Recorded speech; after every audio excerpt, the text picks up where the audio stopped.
جس دن پھر وہ ریڈ لائن کراس ہوئی اسے گرفتار کیا گیا، کرپشن کے ایک مقدمے میں گرفتار کیا گیا۔ جس ادارے نے اس مقدمے کی تفتیش کی اس نے اسے گناہ گار ثابت کر کے اس کے خلاف جو ہے وہ وارنٹ نکالے۔ اس میں جب اس کو گرفتار کیا گیا تو اس کے بعد طے شدہ منصوبے کے مطابق انہوں نے ریاست کے اوپر حملہ کیا۔ ریاست کے اوپر حملہ جو ہے،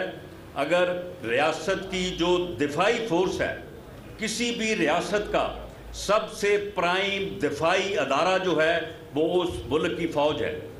یہ فوج کے اوپر حملہ کیا گیا، ریاست کے اوپر حملہ کیا گیا، اور اب کہا جا رہا ہے کہ جی یہ تو ہمارا سیاسی احتجاج تھا۔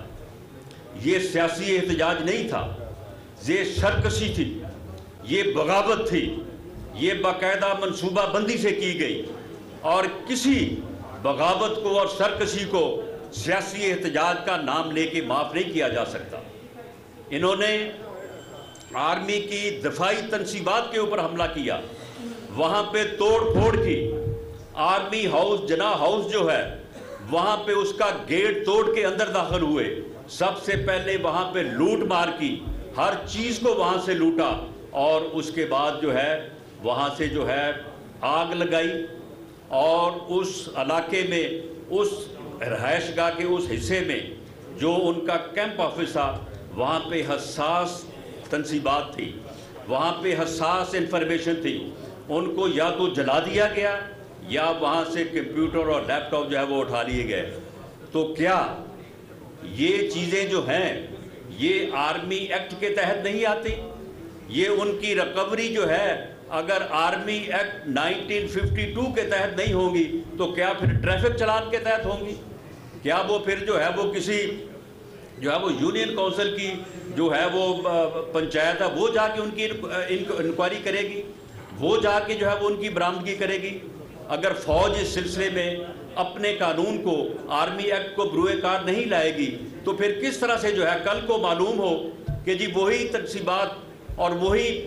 چیزیں جو وہاں سے چرائی گئی ہیں وہ کسی ہمسایہ ملک میں جو ہے وہ پاکستان کے خلاف استعمال ہو رہی ہیں۔ اس لیے انہوں نے نہ صرف دفاعی تنصیبات کے اوپر یہ یلغار کی بلکہ انہوں نے شہداء کی یادگاروں کے اوپر بھی حملہ کیا، ان کی بے حرمتی کی۔ ایسے ہمارے جوان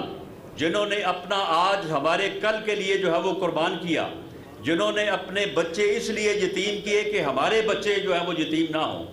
جنہوں نے اپنی جانوں کا نذرانہ دے کے اپنے بوڑھے ماں باپ کو بے سہارا چھوڑا، وہ اس لیے کہ ہمارے ماں باپ جو ہے وہ بے سہارا نہ ہوں، ان کی یادگاروں کے اوپر آپ مجھے بتائیں کہ ملک دشمن کے علاوہ جو ہے وہ کون ہے جو ان کی بے حرمتی کر سکتا؟ کسی میں اتنی جرت ہے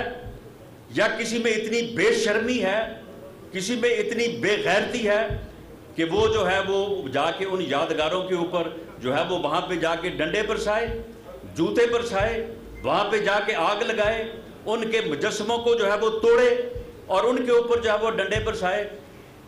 کرنل کیپٹن شیر خان جو وہ بہادر نوجوان ہے اس قوم کا، پوری قوم کو اس کے اوپر فخر ہے، وہ اس قوم کا نشان حیدر ہے، اس کے متعلق انڈیا کا جرنیل وہ یہ کہتا ہے، اس کی ویڈیو چل رہی ہے، وہ یہ کہتا ہے کہ جب یہ جوان ہمارے ساتھ لڑتا ہوا شہید ہوا تو میں نے اپنے لوگوں سے کہا کہ اس کی ڈیڈ باڈی کو نیچے لے کے آؤ۔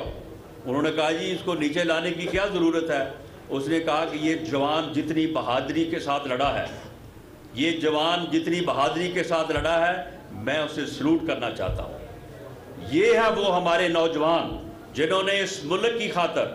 آزاد کشمیر کی خاطر جو ہے اپنی جانیں قربان کی، اور انہوں نے جو ہے وہ ان کے مجسموں کو جلایا، اور اب یہ کہتے ہیں کہ جی ہمارا سیاسی احتجاج تھا۔ سیاسی احتجاج جو ہے وہ اس طرح سے ہوتا ہے؟